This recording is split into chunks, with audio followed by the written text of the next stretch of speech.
engine running. Liftoff. We have a liftoff.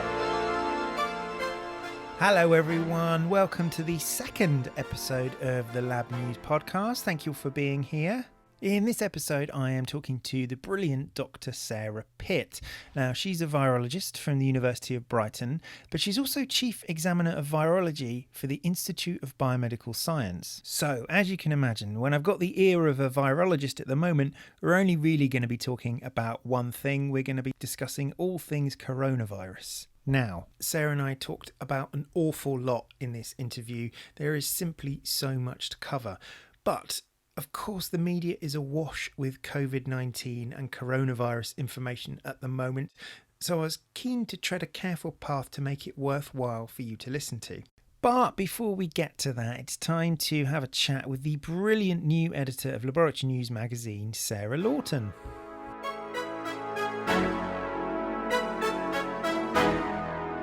By the time people are listening to this, the next issue of Lab News will be imminently dropping through onto their doormats. So what have we got in store? Right, well, having taken over from you, obviously big shoes to fill, but we have all the lovely usuals such as Focal Point, and we have the news and science all sorts. We have our normal contributors, so we've got the Laboratory Researcher's Guide to Lockdown.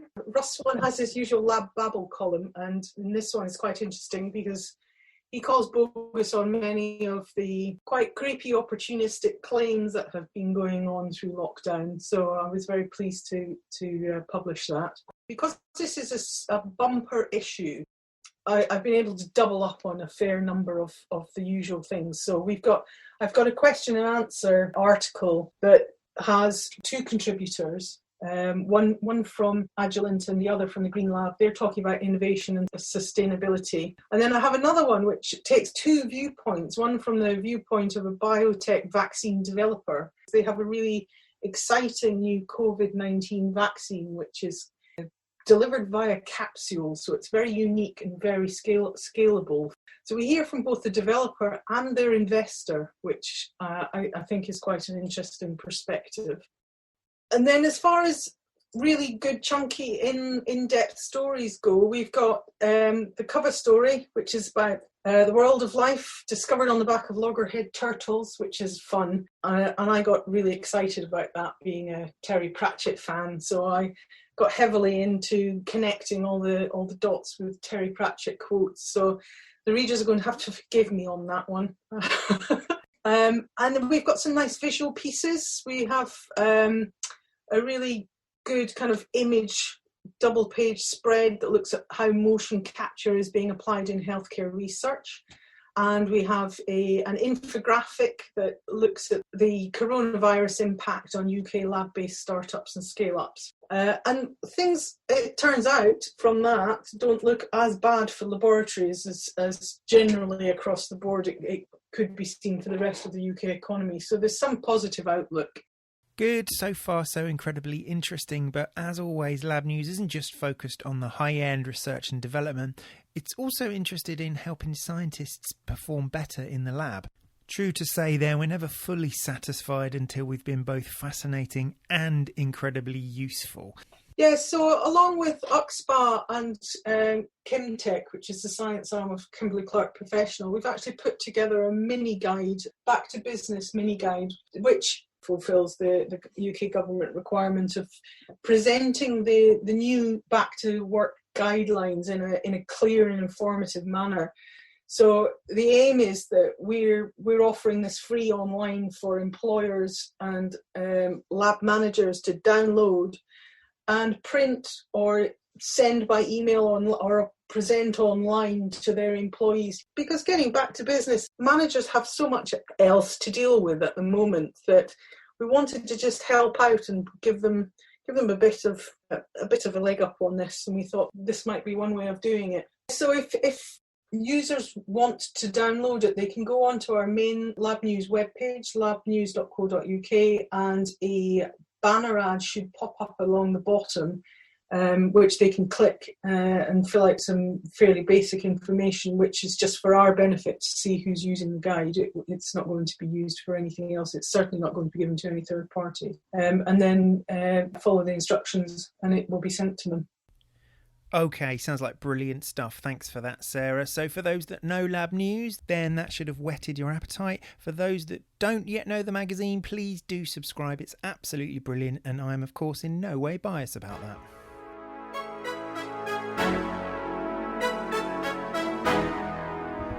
Okay then, time to meet Dr Sarah Pitt and get into all things coronavirus. We do get into all aspects of the country's response to this disease, the testing, the vaccine development, the reagent shortages, and the politics that oftentimes has been less than helpful. I thought, what better place to start than the virus itself? I began by asking her if a virus was even something that we could consider as alive. Well, you see, I mean, I know it's debatable, but don't tell me that something that can cause the amount of devastation that this virus has caused isn't alive. I know you're going to say it doesn't have a brain and it doesn't meet all the criteria that we were learned in O-level biology for life, but I would say it is. I mean, I know it's an intracellular parasite and it parasitizes your cell mechanisms to do the replication, but it does bring some of its own enzymes to the party, and it does have this thing of replicating its own genome and producing progeny, and you can't control what a virus does inside you. Once a virus gets inside your cell, the cell can't do anything about it. You know, I think so. And of course, coronaviruses have become perhaps one of the world's most infamous pathogens over the last 6 months or so. But how much do we really know about them?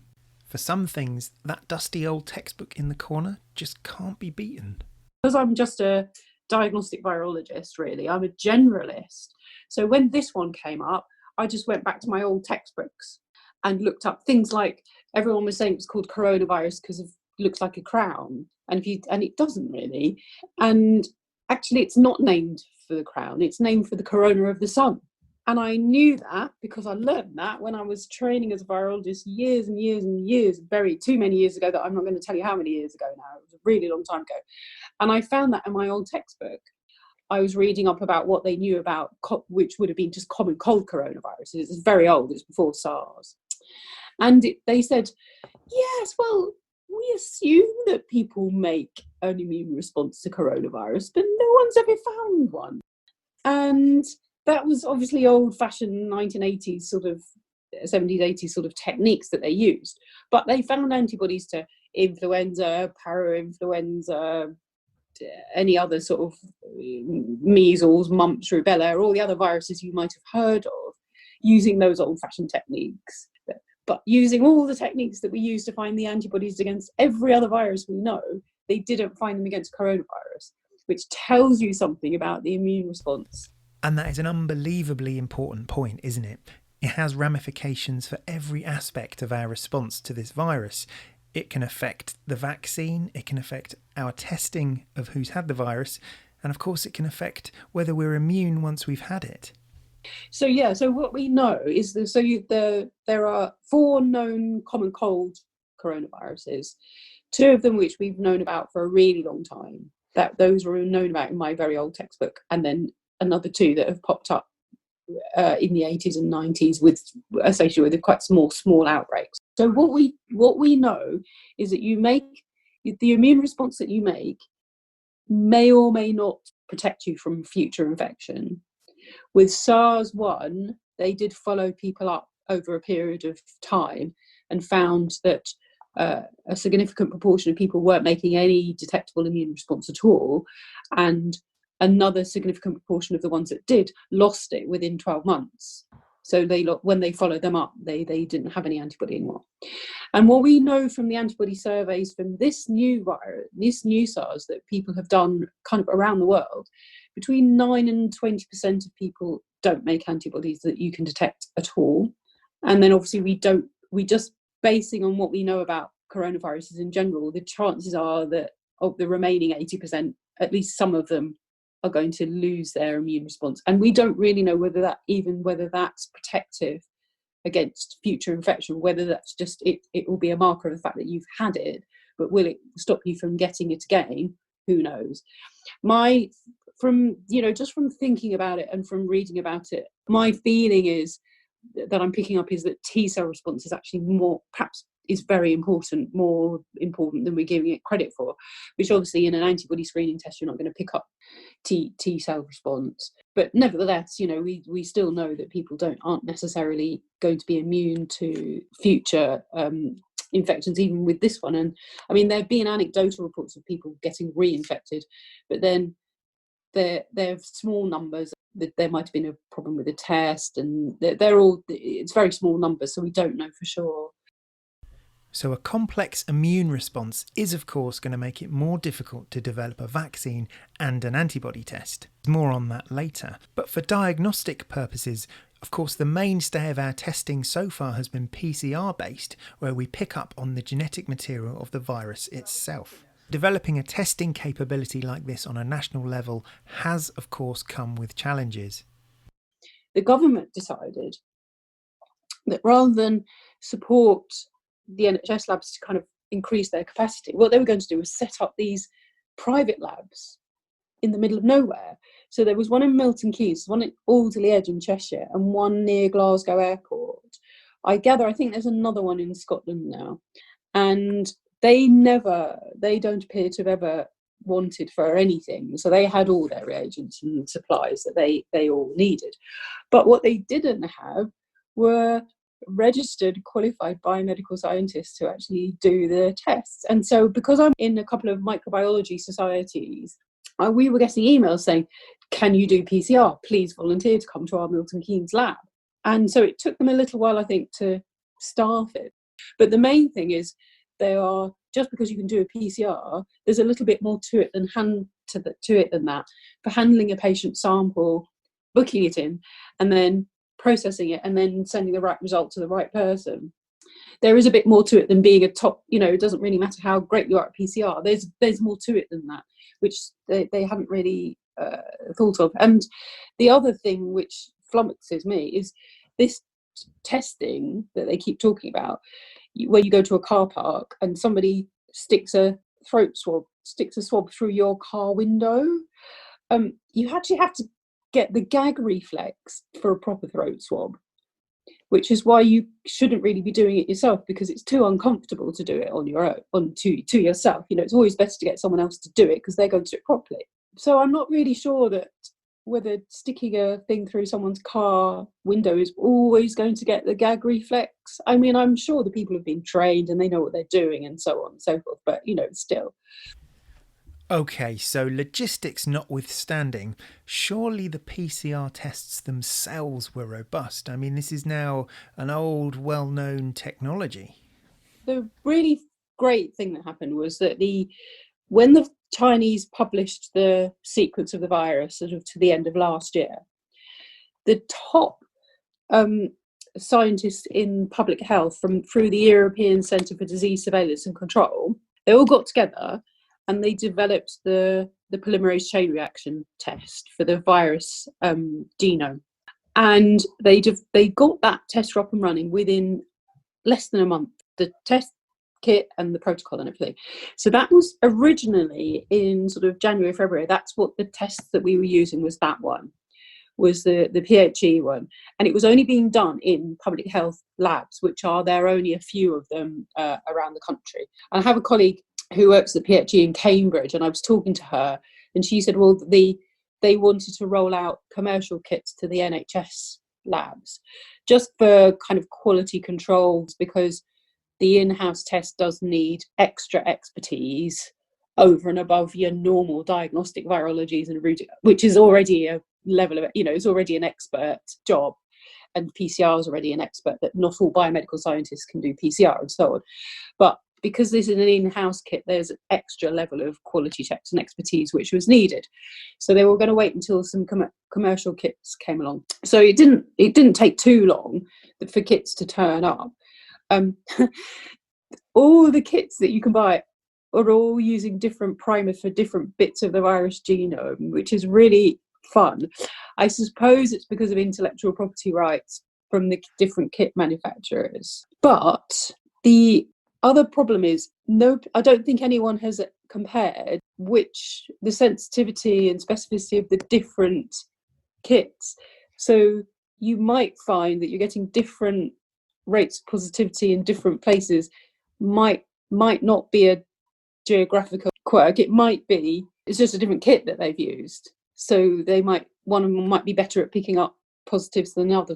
One of them I saw that they used early on had two sets of primers. One was for general coronaviruses, any old coronavirus. And so in March and April, common colds are still about. So they might well have been picking up some non-COVID coronaviruses. So I know that they are finding different rates of positivity sort of in different pockets, but that could be because we've got different tests.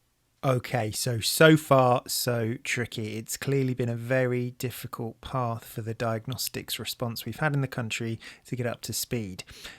But has this affected the perception of the biomedical community? So a couple of weeks ago, there was some politician saying, well, of course, the thing is that, there are going to be teething problems because it's only just been set up from scratch. I was like, well, but it didn't need to be. You didn't need to just start. You didn't need to just start from scratch with this.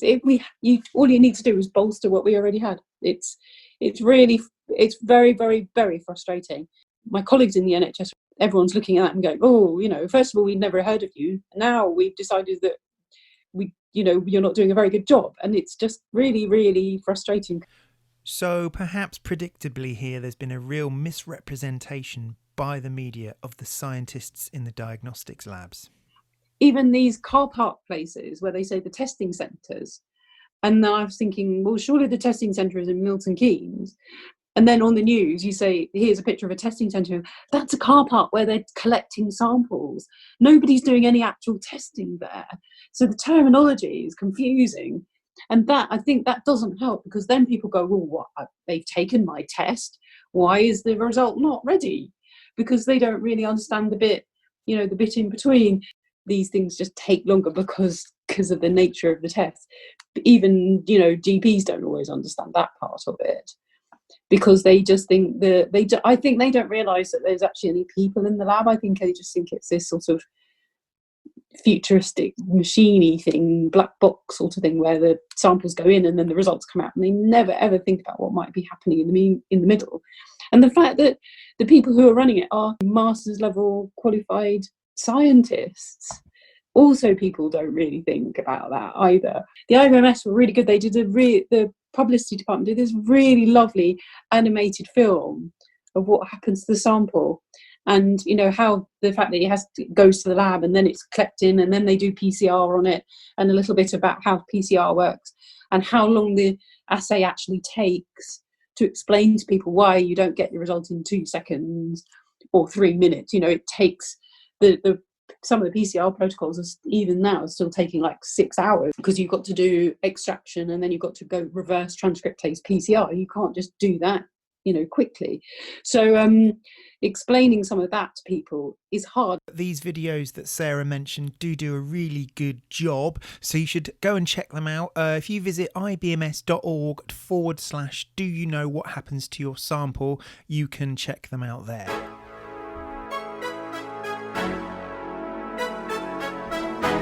So, as we begin to emerge from the first lockdown, at least here in the UK, there are going to be two factors that are really important going forward.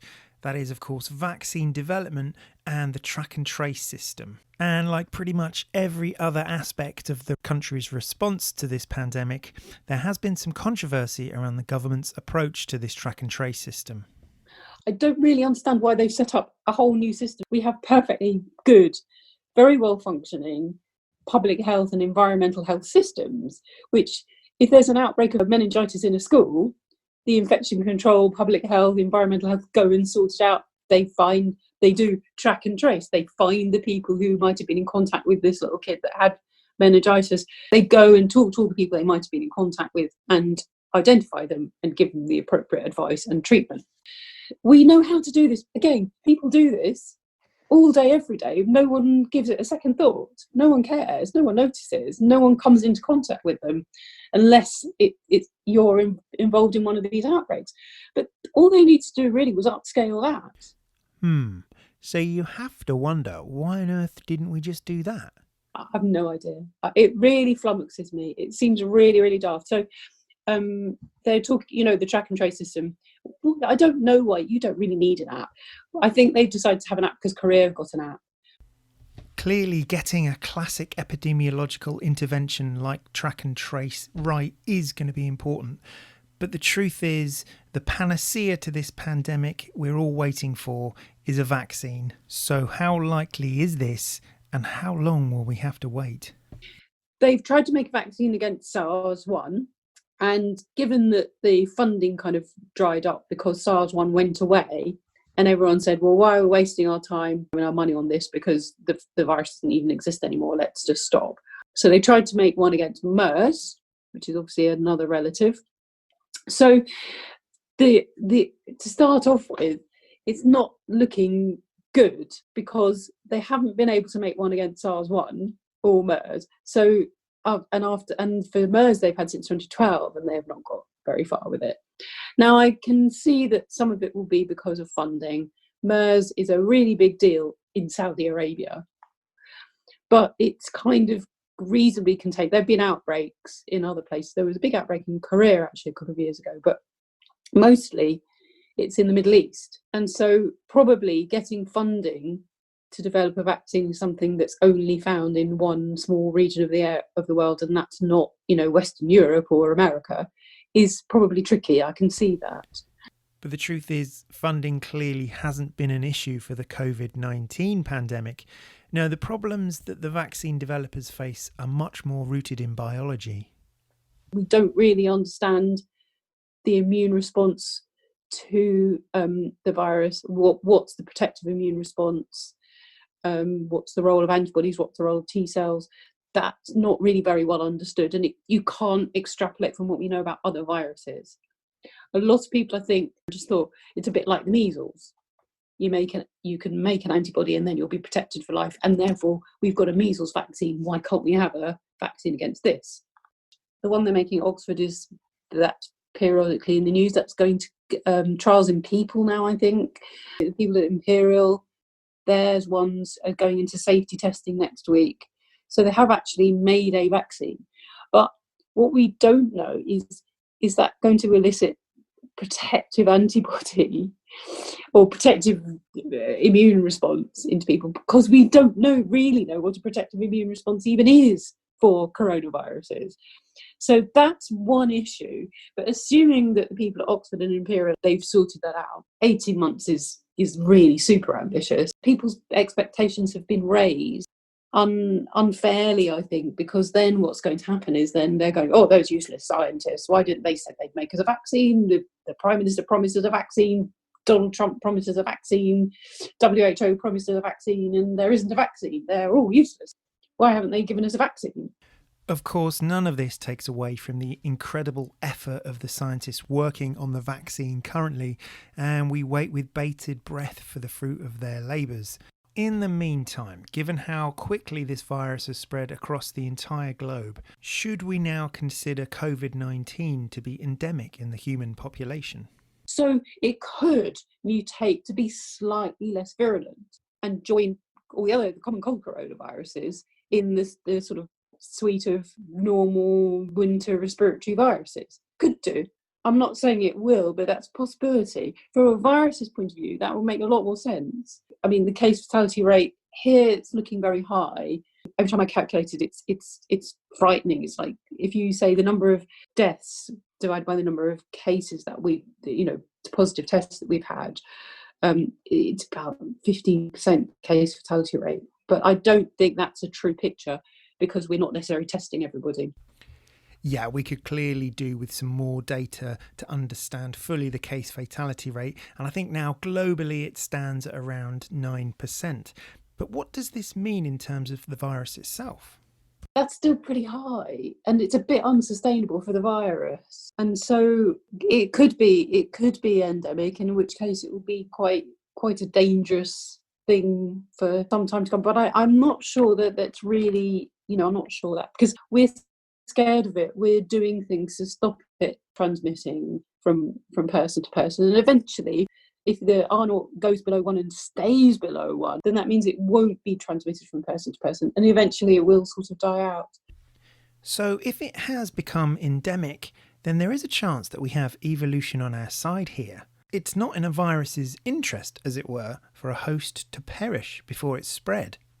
So does this mean then that viral zoonotic diseases that have suddenly cropped up in a new species trend towards less virulent? Yeah, they either kill out their whole population or they become less virulent. I tend to anthropomorphize and I get into trouble, but if you think about it from the virus's point of view, that is the way to go. The virus gets into human beings thinking, oh my goodness, what am I doing here? This isn't my normal host. I don't like this. And then the humans going, what's this virus? I've not seen this virus before. I don't like this. And they have to kind of accommodate each other and find a way of living together. It's got to come to a point where either it becomes endemic, and to be endemic, it will have to be less virulent, or we'll get rid of it. So, of course, we're talking evolution here, ordinarily measured in timescales of millennia, but these are viruses, and they can evolve much quicker than that. So, have we seen examples of this before? I suppose probably the best model is flu, probably influenza A. So something like the swine flu, the 2009-10 swine flu, that's just now a normal winter flu. You know, they will track and sequence a selection of the viruses which are in circulation to find out what's in circulation. And 2009, influenza A, 2009, and H1N1 or something, it's just a normal influenza virus now. So I wonder, would it be complete folly to try and put a time scale on this? Clearly, the great influenza pandemics of the recent past have become now part of the normal circulation of viruses. So how long did that take? 10 years? But it probably didn't take 10 years. It probably took about 5 years to kind of settle down. Whereas if you think when it first came out, it was killing pregnant people. A lot of people were getting very ill. And then it just settled down really quite quickly. But, I mean, obviously influenzas in general, they probably do that all the time because flus are negative sense RNA virus, and they do evolve and mutate quite quickly. And then the less virulent one becomes more sustainable, and then that wins the ecological niche from the more virulent one. So this could happen, I think, with SARS, is that a slightly less virulent mutant could pop up, which could actually compete with the one that we've got at the moment for the space.